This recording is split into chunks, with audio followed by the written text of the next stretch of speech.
Woba, I cannot train your mommy be rich man. Can you imagine that? Can you, when I see language, it's a strong phone. I cannot teach. You train you. Like, can you imagine? Can you imagine? Ṣé bí pé mo lówó lọ́wọ́ làwọn náà máa ṣe. I'm telling you, I understand. Wọ́n máa ṣe bí ẹ pé dáàdi wa àwọn olówó lọ́wọ́ àwọn náà máa ya ayọ̀ yẹn. Ó dẹ̀ máa yọ́lẹ̀ fẹ́mi. Can you imagine that? It's true.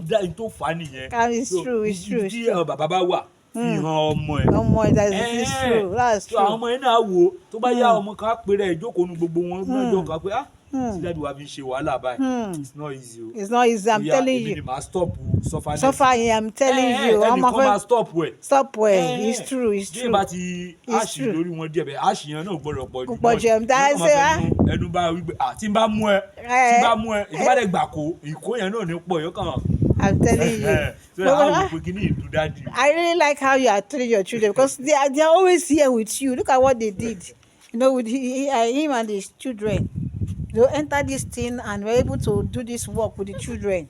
I was just looking at the children. They were not even, playful. They were not even angry. They were just doing the work with joy. I beg. May God deliver the man from poverty. I beg. In the name of Jesus Christ. Amen.